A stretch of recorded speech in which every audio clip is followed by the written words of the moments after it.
hit the record button. And welcome. I'm super happy to have both of these guys with me. I've known them for a long time. They speak a language that is nearly foreign to me. I try to keep up, and I'm going to do my best to get your questions answered as well today. Shahzad Khan is here, and he and I go back and have a really interesting start to our relationship. I believe, Shahzad, I met you because you needed a pencil or some paper or something back when we were at Multi-Systems, and that was in the 90s. Does that sound about right? That is correct, Lynn. Yeah. And I literally got all my lessons in Windows and computer technology way in the beginning, and got a little bored, and Shahzad started teaching me how to do some HTML coding to help with the company intranet, and I've been learning from him ever since. So it's really good to have you. He's a senior director of global acquire processing at Visa. He's got over 20 years of payments acceptance experience. He's worked across the board for Vantiv, TSYS, Global Payment. He manages products, business development, sales, acceptance. He is a true industry expert. I'm very happy to have him here. Thank you, Lynn. Yep, and I've got Ed Moore as well, and these guys are not going to be on webcam with you today just because of where they're at in there, but they're coming to us live anyway, so I'm going to be the only face you'll see today, but you'll hear their voices hopefully a lot more than mine. Ed Moore is actually my merchant provider. He's the president at Capital Q. And he's they're a merchant services provider using the Elevon platform. Ed's been in the business, sounds like 24 years, Ed. How long have you been our provider here at TicketForce? Probably 10. Is that about right? 10 or 11 when you guys opened. Oh, well, that's been 13 then, so very close to that, right? Yeah. Yeah. Yeah, I think it was right after. We switched you over from the dark side. I don't even want to talk about that. And Ed, you're also a provider for many of our clients, very familiar with the ticketing market as well. So what we're here to do today is to look at what's ahead in payments, and in particular to get your questions answered today as clients that you may have as it relates to payments, payment processing, and what's up ahead for you.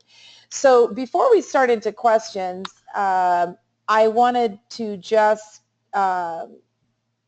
emphasize a couple of things from the TicketForce point of view, and then we'll go off and chat with the guys. A lot of you have been asking about EMV since the October 1, tell me guys if I have this right, October 1, 2015 was the date where new rules started being enforced about EMV technology. Is that about right? Yes. That's correct. Mm-hmm. And that was released before a lot of point-of-sale merchants were really ready for that, including most box offices are still not using EMV readers, and I keep an eye out for that as well, but we're getting there. It's over a year later. But just to remind you that TicketForce does have a couple of options for you to be EMV compatible, and we've put that information out there, but I know that's hard to always retain. So if you're on the current product, we are compatible with a provider called Vantiv, and that was the selection that was made there. And so if you want to be EMV fully compatible with integration with the current product software, Vantiv would be, at this moment, who you would have to go with. Sorry, Ed. That's the way that one worked out. You also have the option of creating a manual payment type and using an EMV reader. That's what our Canadian friends have been doing for years. Now with the new enterprise product, we build an interface with Elevon so that Ed would be your provider. And that's fully integrated as well with those EMV machines. So we've got an option for both products that we're currently on for you to be able to bring the EMV into your walk-up sales when you're ready to do that.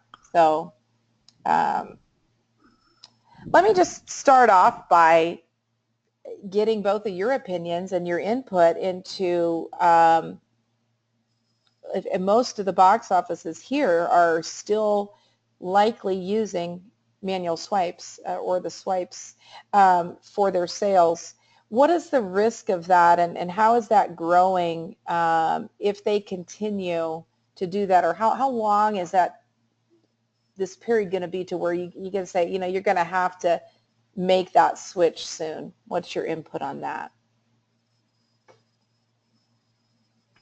Do you want to go first, Shahzad, since you have better information being from Visa? Absolutely. So let's talk about EMV. So I appreciate Lynn for the introduction earlier. EMV, the liability shift happened last year, as you mentioned, in October 2015. Since then, we have made a lot of progress in that space, and I can give you guys some statistics for your listening pleasure here. For example, most of you guys should have some sort of a chip card in your wallet today. And as of September of this year, there were 666 million chip-enabled cards that were already issued in North America. So the probability has it that you will be seeing a chip card, whether it's being used as in a chip reader or not, or just being swiped, you should have one. There were, and I can give you a few more here examples, there were 1.6 million merchants, and as most of you know, we have about, I would say, 6 million merchants in North America, or in the U.S. So about 1.6 million merchants have already have a chip-enabled device, and they're accepting a credit card in the EMV fashion. Another statistic we are looking at is that when a merchant uses a chip card, their counterfeit fraud rate, it drops immediately by about 54%. So these are very significant numbers. Our growth rate on EMV, for example, is about 36% year over year. So it's growing. There's a lot of data that we keep on collecting, and we are hoping that very soon majority of the cards will be accepted in a chip-enabled fashion. So wanted to give you guys a little bit of a rundown and a story as to where we are at a little over a year down the road. Mm-hmm. Is that about where you thought it would be, Shahzad? I mean, or are we ahead or behind where the industry thought we would be at this point?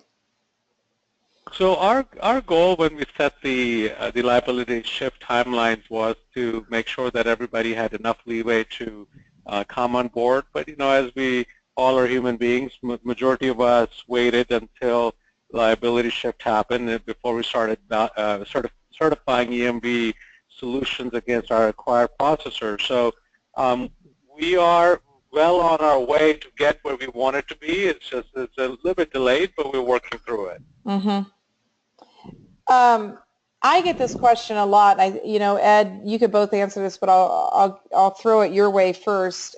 Is there any issue with, and I know the answer to this, I just want it to get answered. Is there any issue with PCI compliance as it relates to using the MagSwipe readers until we get moved over to EMV in our box offices? Well, it all depends on, well, first you have the liability, the potential liability if there's a counterfeit card. If a chip card was counterfeited and it could have been prevented by using a chip reader, then the party that didn't support the new technology is the one who eats the chargeback, regardless of the dollar amount. So whether it's $50 or $2,000, there are no representment rights. If you didn't support the technology, you lose. So all it takes is one transaction to ruin your day. And what was the rest of your question there? Well, it was just, is there any PCI risk with, while we continue to use MagSwipe readers? PCI is essentially the same.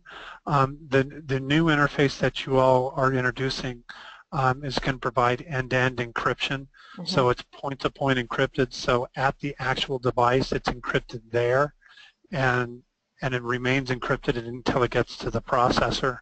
A token is returned back to the device, or in this case, your software.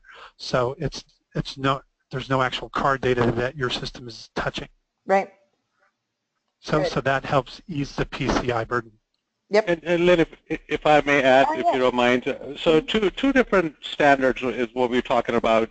PCI is more worried about the PAN security or card data, PII, payment information security, versus EMV in this particular instance is more concerned about the counterfeit nature of the card issuance and acceptance.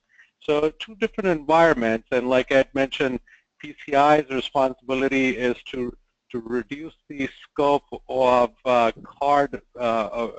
card number or card number present in the ecosystem. Point-to-point encryption, in addition to EMV, is the right approach for data security.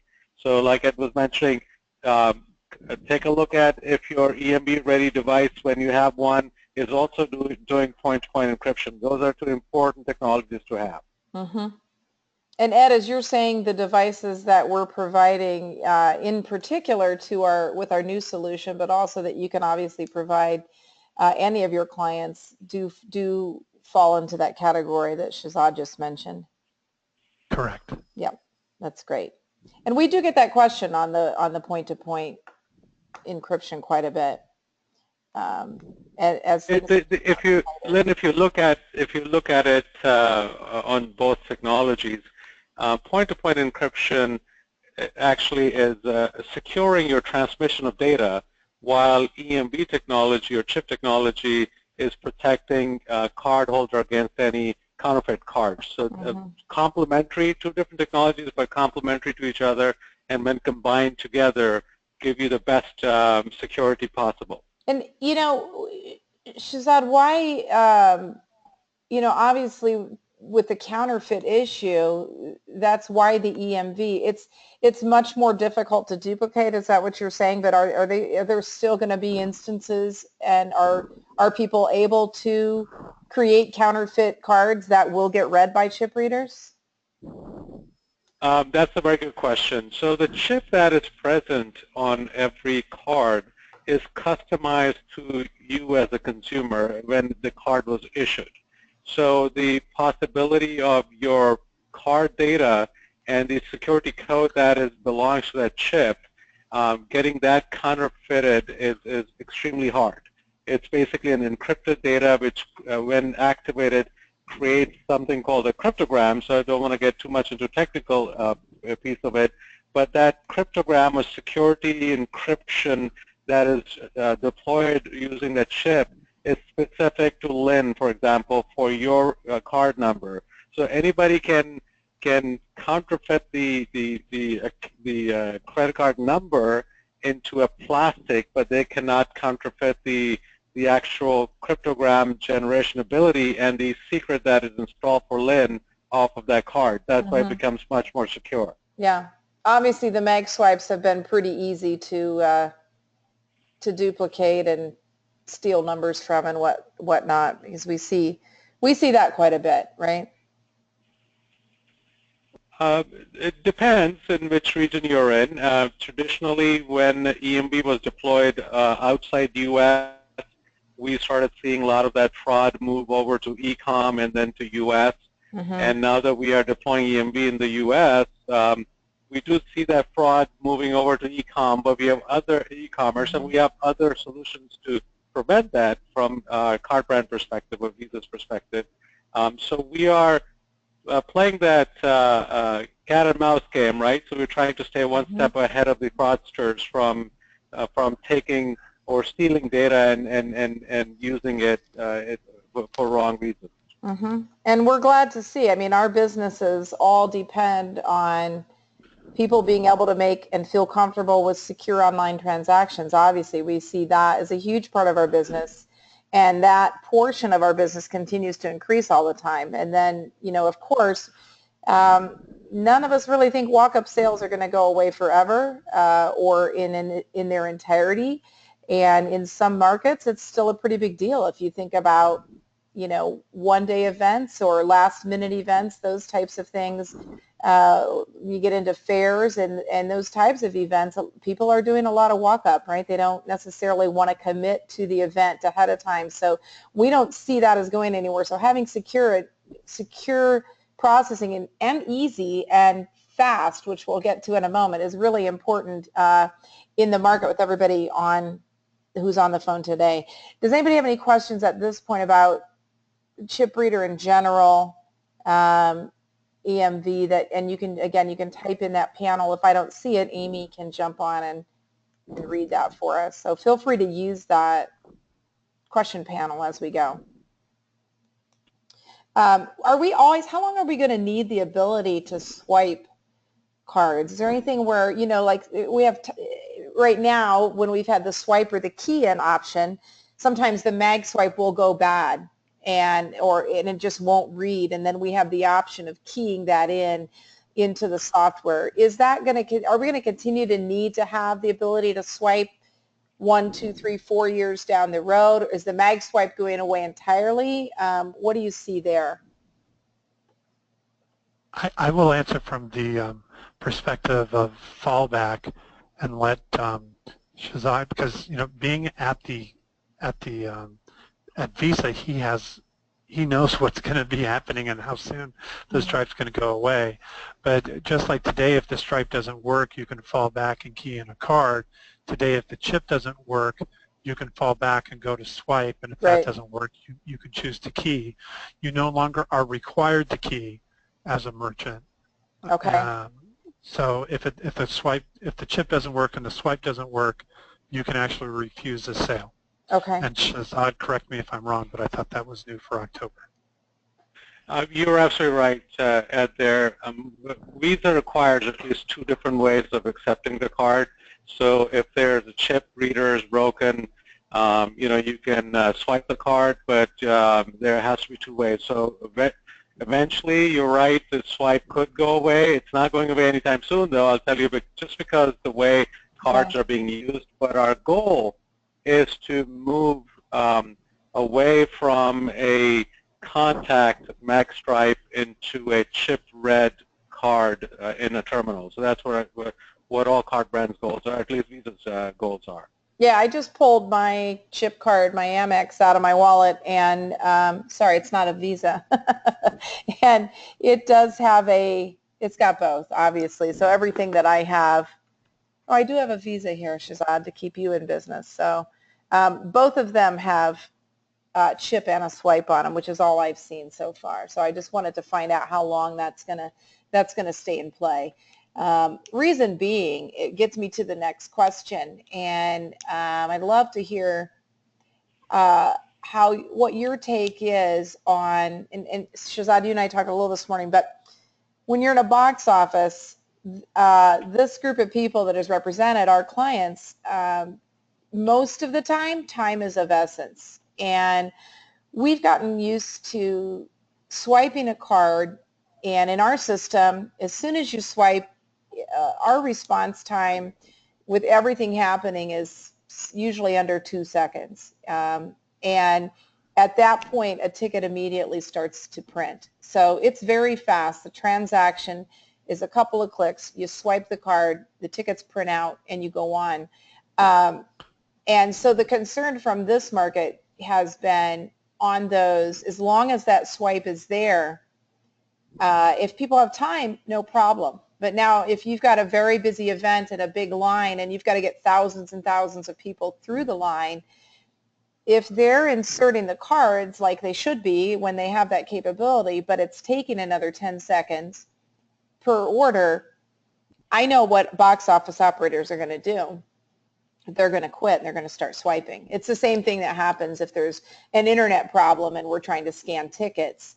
There's not a lot of patience when the lines are long to try to make that work and get that technology behind you. So the technology is great, but in the live event market, if it's not working and working fast, everybody's just doing what we can to get people into the building. So From both of you, let's have a bit of a discussion on the speed. And I know, Shahzad, you talked about some new things that are coming up, but even Ed, what are you seeing with the average transaction time? I'm counting now when I'm at the grocery store and I'm inserting my card. I'm counting because I want to see it get faster for my market. What are you seeing? What are you hearing from your merchants on speed? Well, part of the earlier when Shahzad was talking about the cryptogram, the current spec of the chip card, it's creating that one-time cipher or code on the transaction. But it's my understanding the issuer can actually send a signal back to the card and kill the card. And so by leaving it in, it's actually a safer transaction. So the card is waiting to write something as like a seed for the next transaction. Chip cards have added like 6 or 7 seconds to the transaction, and it really depends on the interface that the customer is using. Yeah, what is the speed variable? What are the variables on that? When I'm at some stores compared to others, there are sometimes it's fairly quick, and I get kind of happy, and I think, well, maybe this is actually going to translate to a box office with a big line. And then others that it just seems to be an eternity. What are the factors in there? All the ads that they're driving on the screen in front of you. That's bad. That's not good. No, I've noticed some grocery stores, they drive ads during the transaction. And that's actually slowing it down? And they're trying to sell you more. But it comes back to the interface. Shahzad can talk more about the quick chip. Yes, I definitely want to get to the quick chip because that's a piece of good news for those of us in this market that are looking at that. I think you're being kind with 6 to 7 seconds, which may be true in some cases. And hopefully it is with the Elevon, and our current interface is going to be on the quick side. But what's the long-term answer for speed on this, Shahzad? Sure. So before I get to the speed portion of it, I do want to add a couple of things to what Ed said. The primary reason that the card takes a little bit longer, in addition to advertisement that Ed mentioned, it's how the card data is presented, right? When we create that validation or cryptogram that Shahzad is present with his own card, most of the time when I insert the card, it would wait on the point of sale system to tell the chip on the card what is the what was the dollar amount, so it could actually combine it and send it out. That's the offline mode portion of it that traditionally has been part of EMV. So Visa believes that now traditionally the terminals used to be offline. The communications piece was not quick enough, but all of us have internet now, fast internet on our mobile, on our directly connected to our stores.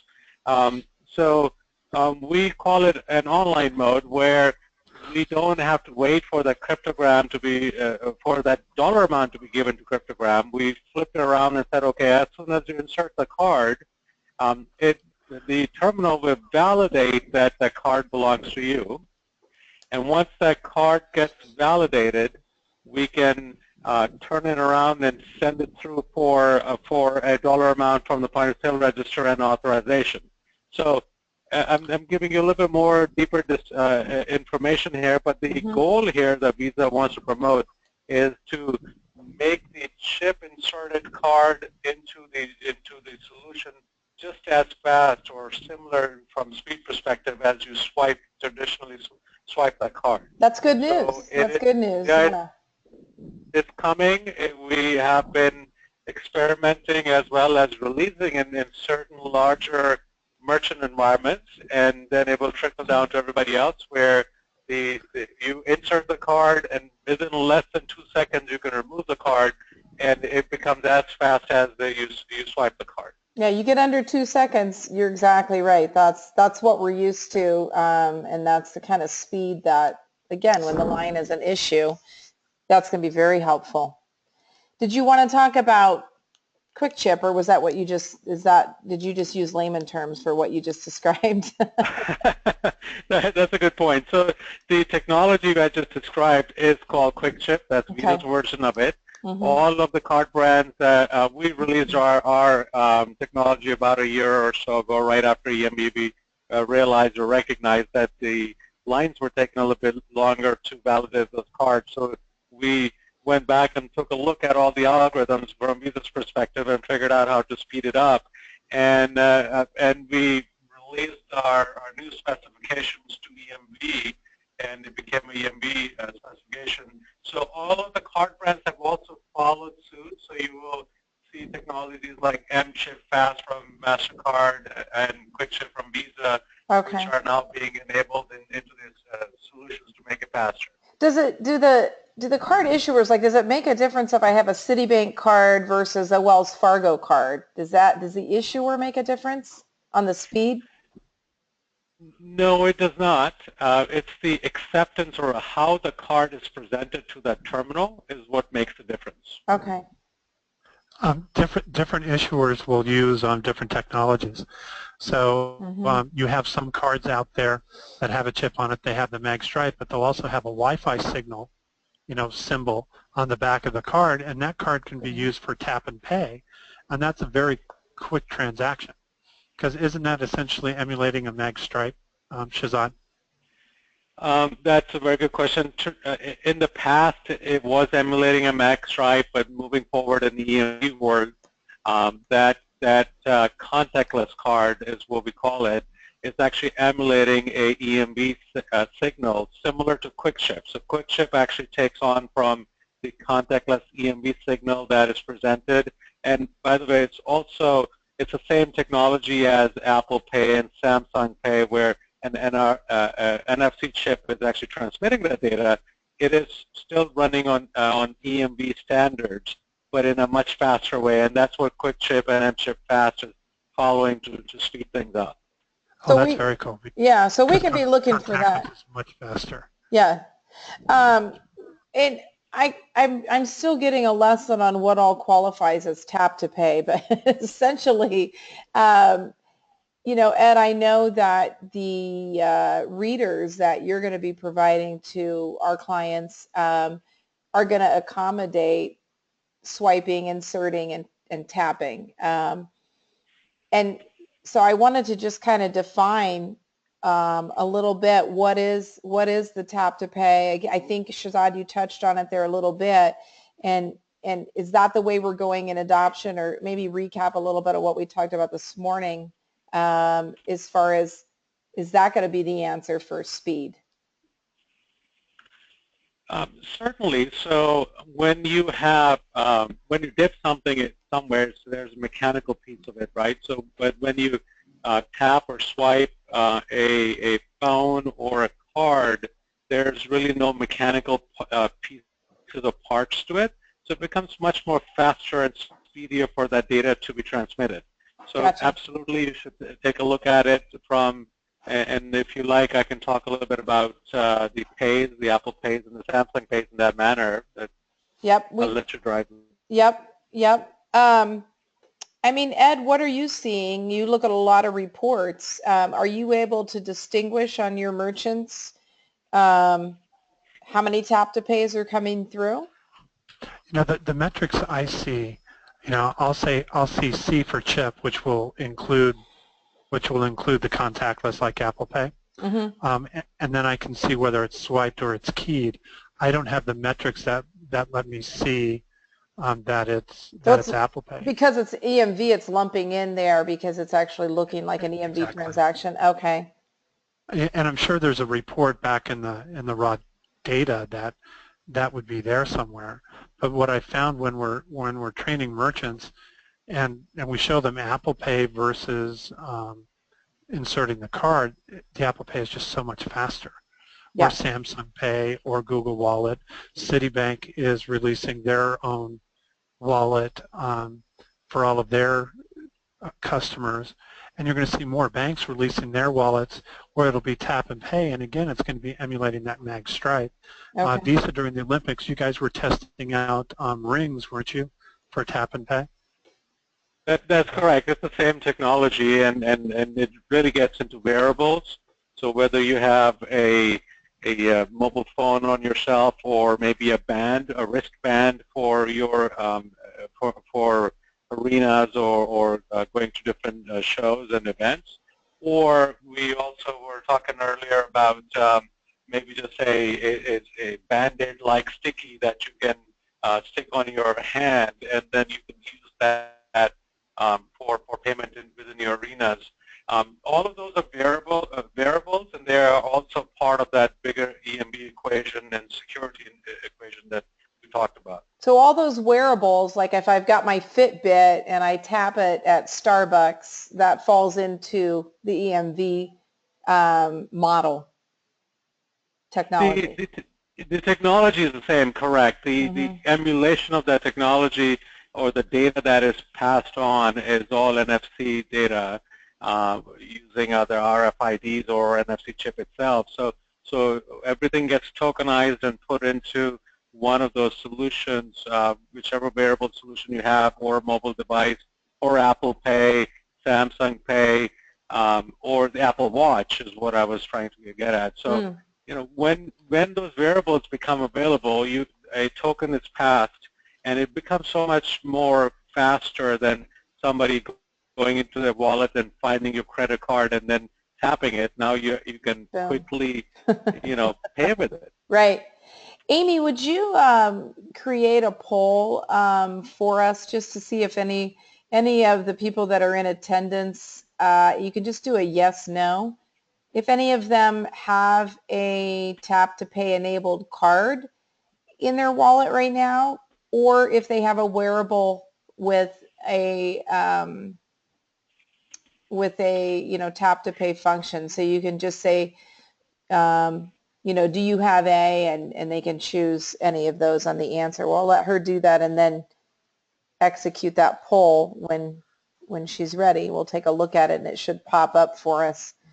There's a button there, manage polls, you should be able to create in the middle. If she can't, that's fine. I don't want to do it because it'll take me off of the screen that we're there. But I am interested in, you know, even just informal information. My first experience with a wearable was, it wasn't a Fitbit, it's a different brand, I can't remember right now. And I really wanted it because I was out a lot in the morning and I'd go past Starbucks and I wanted to not have to have my credit card with me to get my post-run latte. And unbelievably, Starbucks was not set up for it. Even though they'd have the little machine there that had the little Wi-Fi sign, I'd go to tap my bracelet and they'd say, oh, no, we're not ready. So that was about a year or so ago. I don't know if anybody has any additional information on merchants that are really prepared for that. Obviously, Starbucks, any food on the go, those are the kind of places where it would be super convenient as a consumer to be able to do that. But I was disappointed, which was why I chose the brand that I did for that reason. But I've seen people, I think, using it more successfully now. So Amy's telling me she cannot get in and access the poll management. So we'll just do, you know, an informal take a look and just for interest see if you've got a card that has the Wi-Fi signal on it, meaning indicating it would be tap to pay. I guess the advantage, one of the questions I was going to ask, what's the advantage of tap to pay for the consumer? Is there anything else, any trends or anything on the tap to pay that you want to, either of you want to discuss with this market here that you see coming? And then we'll go into mobile payments. I can take the lead on that if you don't mind, Ed. Yeah. No, go ahead.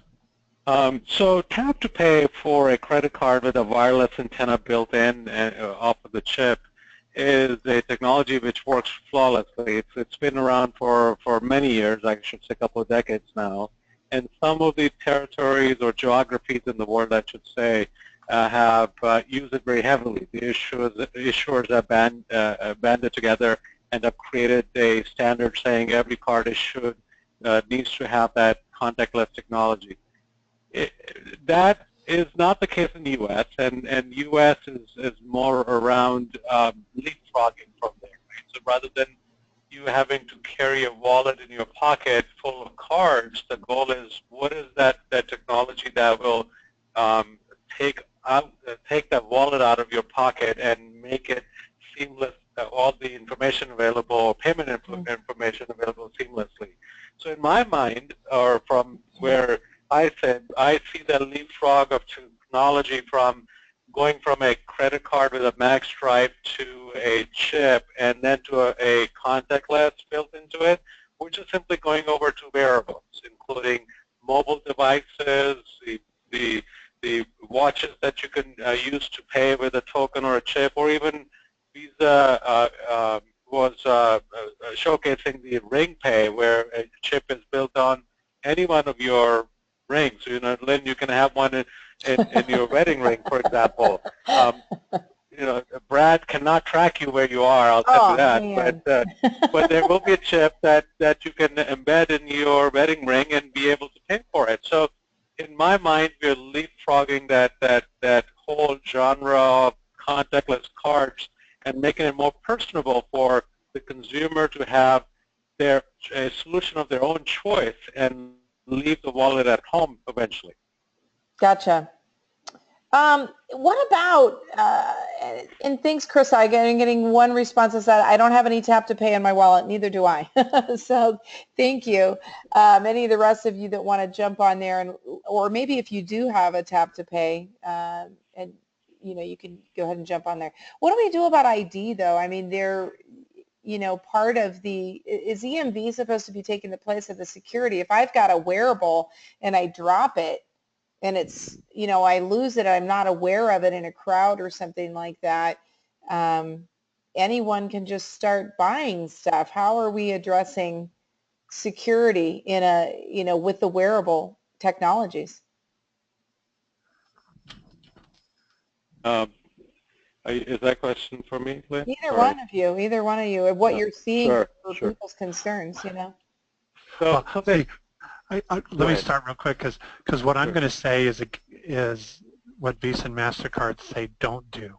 Oh. I think you should check for ID for everybody, just for everybody's security. On my signature panel, I have CID, but I will let you address that. I'm just more paranoid than others.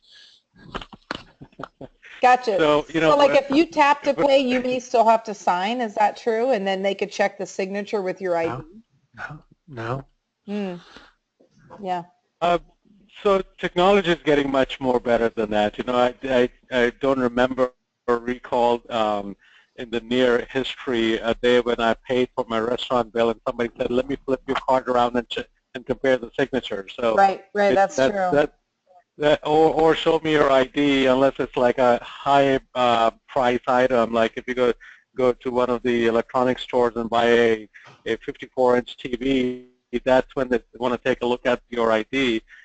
That all is now being solved with newer and newer technology. Like we can tell if your card and your mobile phone were present in the same store at the same time, right? So we can triangulate every transaction in addition to where you are present. Like if I am in San Francisco, which I am currently, and my card was being used in China, I can tell our transaction systems are becoming intelligent enough where they can tell that Shahzad's mobile phone and Shahzad by default is in San Francisco, so he cannot be using that card in China, right? So the technologies have grown, and the innovation is coming in the marketplace that can actually secure provide that kind of security in addition to EMV, which helps, rather than the old way of making sure your signatures are same, or show me your driver's license. Because, quite frankly, driver's license could be counterfeited, right? So how we leapfrog that technology is what Visa believes in, and that's where we continue innovating in that space. Mm-hmm. Jennifer's asking, just to clarify, she says, she's got a phone that is tap to pay, but she's not sure if that's the same thing when we're talking about cards that are tap to pay, because we were talking about, do we have a tap to pay card in the wallet? Can you answer that? It's the same. What kind of device? Does she have an iDevice or a Droid device? She can It doesn't matter which one she has. If yeah. she has an Apple device, it's going to be Apple Pay, which will just emulate the same thing that contactless chip card did. Yeah, she's got an iPhone, so. Yep, and what it does is Apple actually generates, along with the issuer, they generate a brand new card number that's specific to that device. So if she has Apple Pay on her phone, then also on her iPad, and she uses those to pay, those actually come across as different card numbers. Interesting. And they're also checking your biometrics and recording that information along with your location as part of the transaction. Which, that takes us to the marketing side of that's the kind of information, that's why we love the wearables or that kind of a transaction, because we want to know where people are, and you can get a lot of information there, which is a different webinar than what we're talking about today. So we've talked a little bit then, where you guys are kind of lumping together then the mobile phone is very similar to, or essentially the same then as a wearable as far as the payment type. Now our industry is, we're seeing up to 50% of our ticket sales now being done on mobile, and it continues to rise. We have apps for our venues so that customers can engage with our venues. More than 60% of the emails that we send out are opened on a mobile phone. So one kind of mobile pay obviously is the tap to pay when I'm there. But if I am opening an email and I want to buy a ticket on response to that email, tell me about the mobile payment types available to me on there so that I don't have to type in my whole number on a 3-inch screen. That's really another type of mobile pay. At least help me understand that. That's a different than what we were talking about, the wearables. What you're referring to, Lynn, I call it, or from my perspective, the Uberization effect. Okay. Where you take an Uber ride, and you never take your credit card out. The credit card is already on file, and all I have to do is finish my ride and thank the driver and get out. That is the convenience that we will eventually get to, and that's what the goal, in my belief, that eventually that's where we're going to end up, is in the Uberization effect, where your device itself would have different methods of making payment.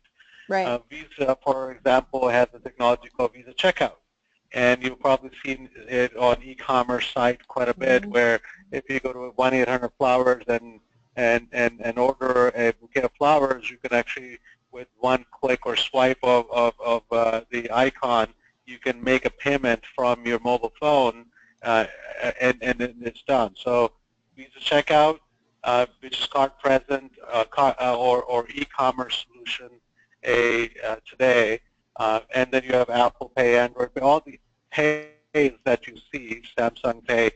When the lines between card present and card not present is blurring, right? So it's a matter of what is convenient for the consumer is where industry is heading.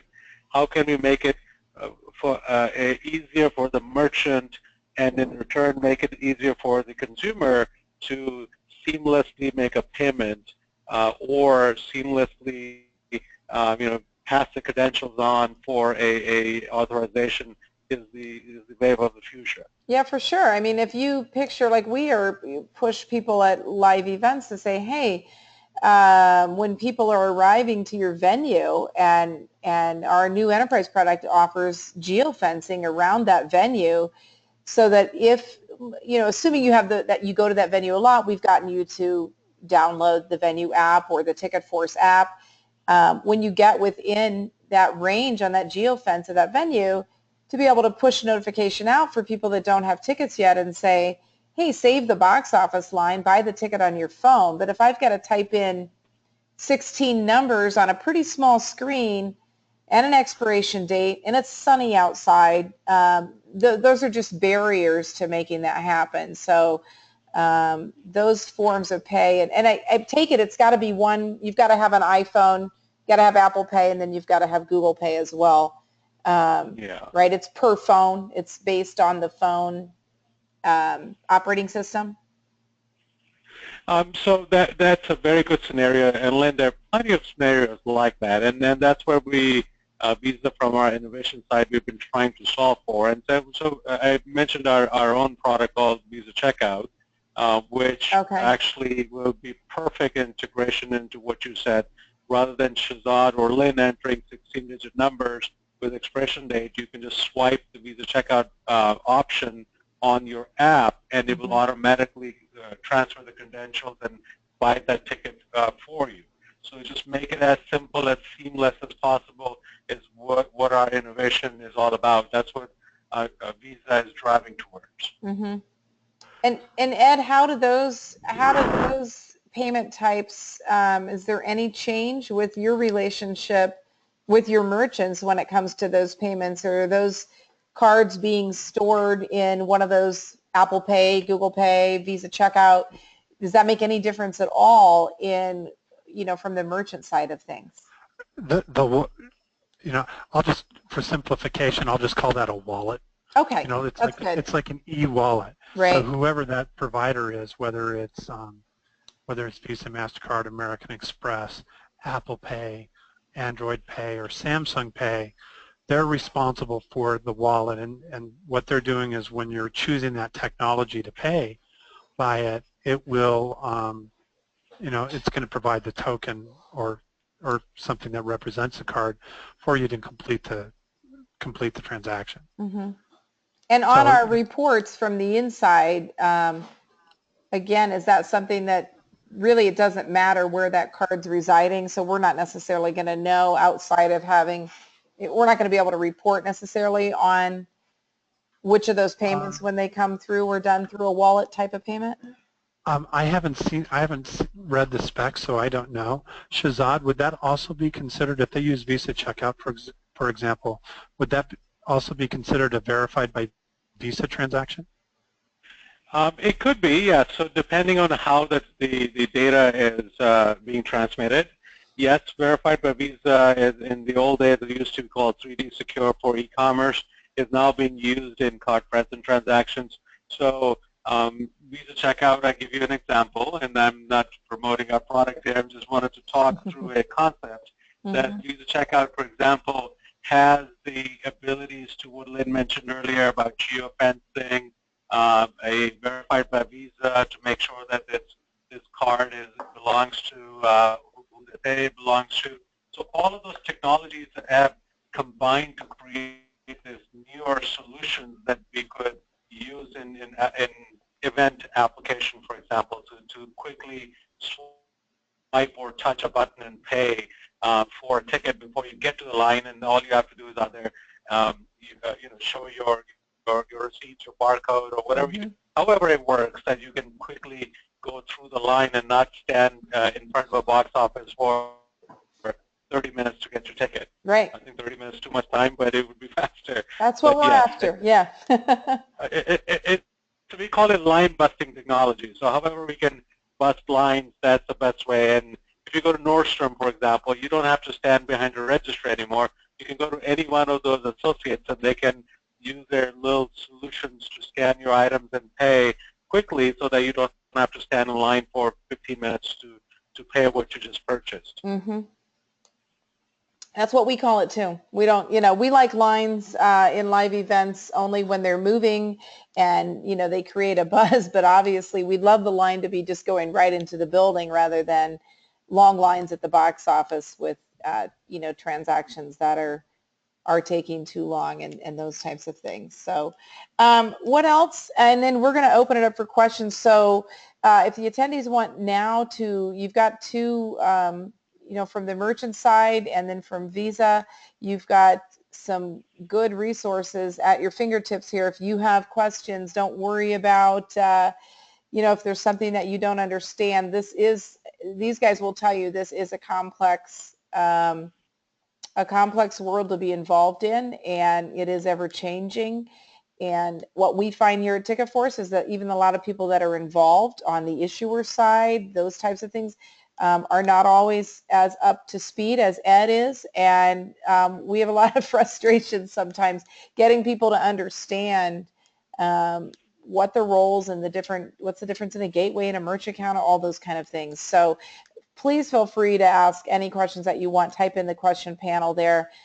Amy, if you can monitor those, my question panel is about that big and it's hard for me to read. So, but you can do that while Ed and then Shahzad, if you have any closing comments on anything we talked about and really looking at the future payments and where we're going. We've gotten a lot of great information, but anything else that you see that we haven't touched on yet? From Visa's tagline, and you guys probably heard Morgan Freeman say on our advertisements that we're trying to, Visa's trying to innovate, and so are other card brands, on technology for consumers to pay quicker and safer and faster, and for merchants to get paid faster and quicker and safer. So we are trying to disrupt our own space to make sure that evolution happens and keeps on happening and growing. And we are excited that a lot of merchants, our technology providers like Ed, and our acceptance providers from the card acceptance side are growing faster using quick chip technology, for example. All of our contactless payment technologies, our Apple Pays and Samsung Pays and Android Pays, all of those technologies make it easier for the consumer, and making it easier for the merchant is where we're heading. Mm-hmm. And there's a lot of exciting things happening in that space, and we are really leading that space, and we'll continue assisting our ecosystem as much as we can. Yep. And Ed, maybe you can speak from the merchant point of view. What I see as from the client side, it can be frustrating to be a merchant these days, because you do feel like you're constantly having to change your security policies, you're having to keep up with things, and you're still losing. In our market especially, it is a bit of a high-risk market in ticketing, as you know. I think we're still losing too many chargebacks, or we're seeing too much fraud. Is that what you're seeing and hearing from your merchants as well? Well, the one thing I've learned in my 26 years of doing this, or 25 and a half years, is okay. There are no stupid or silly questions. Mm-hmm. I'm learning something new every day. When I started, there were 2 discount rates, paper and electronic.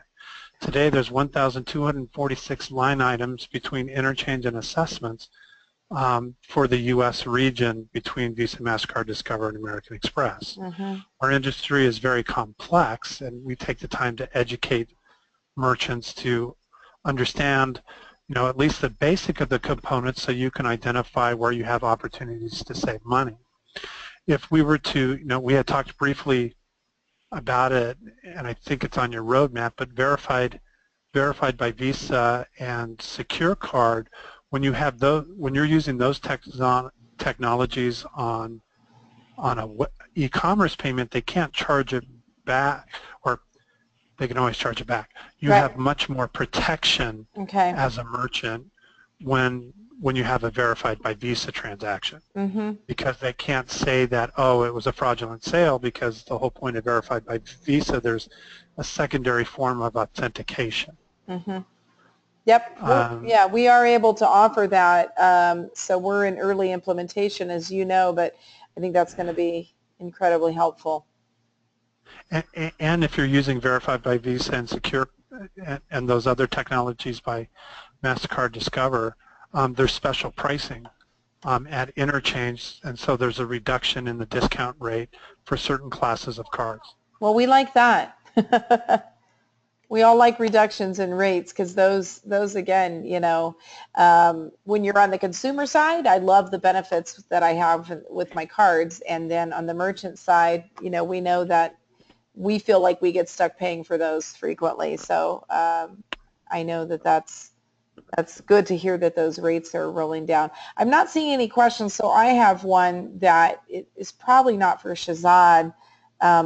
But Ed, did Discover run out of numbers or something? Why are they going to twos? I don't know if anybody heard that. That's not Discover, that's MasterCard. Oh, MasterCard. I'm glad it's not Visa, Shahzad. Actually, I can also talk about that, but I'll let Ed go. Yeah, I just, did they run out of fours, or, I mean, what is MasterCard? MasterCard is typically fives, but it Five. was like 5.4 to 5. It's hard keeping track of all those bin ranges. Right. But MasterCard is also diners, and then they'll pick up some other brands like Discover is China Union Pay. I'm sorry, they just want to be called Union Pay now. And JCB, Japanese Credit Bureau. And I can't tell you why they introduced it. I think they actually did run out of bin numbers, or it's going to be for a special class of card. What do your friends at MasterCard tell you, Shahzad? And I'm not going to talk about MasterCard, but I can tell you that ISO actually has run out of bin numbers. And the reason we ran out of, or the industry ran out of bin numbers, is because of tokenization. So tokenization is a technology which is a little bit different than the standard tokenization that I mentioned earlier. This tokenization is used in Apple Pay and all the Pays, Samsung Pay, Android Pay, and we talk about those quite a bit on this call. But when Ed mentioned that there's an alternative card or alternative number built into when you open up that application, right? There's an alternative number in there. That's a token, which is actually based on the unused bin numbers or the card numbers in those bins. So we are running out of bin numbers. To accommodate that, Visa made a slightly different, took a slightly different approach.